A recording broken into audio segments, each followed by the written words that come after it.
नाही, मला वाटतं की सुनील तटकरे साहेब सुद्धा या पक्षाचे अध्यक्ष होते. संपादकीय लेख वगैरे कशा प्रोसिजर आहेत त्यांनी स्वतः सांगितलेलं आहे.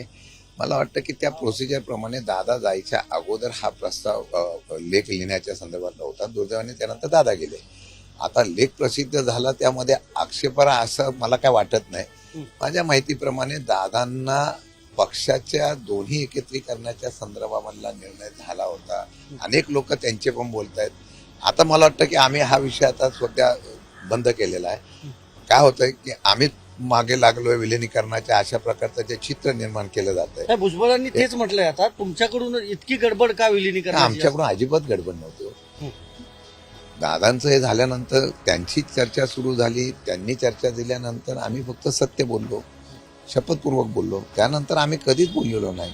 आम्ही एवढंच म्हणालो की दादांची इच्छा होती ती पूर्ण करायची का, एवढा फक्त विषय. आता तो आमचा पाठ राहिलेला नाही. म्हणून आम्ही त्या दिवसापासून ज्या वेळेला ह्या चर्चेवर सातत्याने चर्चा व्हायला लागल्या त्या दिवसापासून आम्ही ठरवलं त्याच्यावर आता भाष्य करायचं नाही. पुढे काय होईल त्याप्रमाणे आता मी आज आलोय. पक्षाच्या निवडणुका जिल्हा पंचायत निवडणुका झाल्या. मी आज पक्षाचं कामकाज सुरू करायला सगळ्या नेतृत्व दादांच्याकडे द्यायचा निर्णय झाला होता. त्याच्यात उल्लेख केलेला आहे.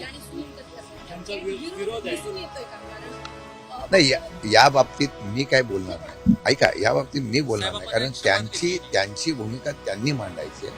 आम्ही विषय आता हा मी सांगितला नाही की आता आदरणीय पवार साहेबांचा राष्ट्रवादी काँग्रेस पक्ष बरंच जोमाने उभा करून आम्ही काम करण्याच्या बाबतीमध्ये भूमिका घेतोय.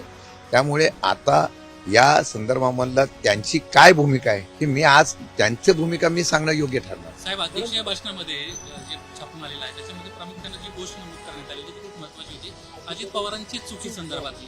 तर ती खरंच अजित पवारांनी चूक केली होती का आणि ते सुधारू पाहत होते आणि याच्यामध्ये कसं आहे त्या शब्दाचा कसा अर्थ लावायचा, तो त्यांनी कसा लावायचा, मी कसा लावायचा असं आहे. अजितदादांची चूक झाली असं म्हटलं असेल, मी ते शब्द मागे घेईल वाटतं. अजितदादांना त्या झालेल्या पक्षाच्या विभाजनाच्या बाबतीमधला दुरुस्ती करायची होती असं माझा शब्दाचा अर्थ लावून द्या की त्यांना दुरुस्ती करायची होती की आता दोन्ही पक्ष पवार साहेबांचं नेतृत्व आहे. अजितदादा विसरले नाही. मी एक लक्षात घ्या, दादा किती भावनिक आहे हे महाराष्ट्राला सुद्धा माहिती, आम्हाला पण माहिती आहे.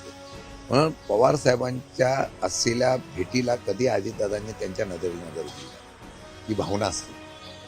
त्यांना वाटलं असेल भावनेतून की आता साहेबांच्या आत्ताच्या ह्याच्यामध्ये आपण दुरुस्त्या करू. ही चूक मागे घेतो, दुरुस्त्या असं शब्द घेतो.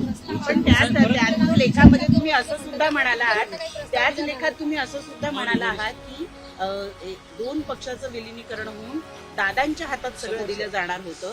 त्या वाक्यावर दादांच्या हाती सगळ्या धुरा दिल्या जाणार, त्याचं नेतृत्व दादांच्या हातात दिलं होतं. या तुम्ही लिहिलेल्या शब्दांवर तुम्ही आजही ठाम आहात. नाही, आता हे माझं संपादकीय आल्यानंतर मला तुम्ही प्रश्न विचारता, मला आश्चर्य वाटतंय. ज्यांना विचारा तुम्ही, ज्यांनी आक्षेप घेतला त्यांना विचारा, माझा काय संबंध येत नाही ना. आता ह्याच्यावर आम्ही भावना व्यक्त केली, बऱ्याच लोकांनी भावना व्यक्त केली. आता ती भावना व्यक्त केल्यानंतर त्याच्यावर माझा तर आक्षेप आलेला नाही. माझ्या लेखावर मी कसा आक्षेप घेऊ.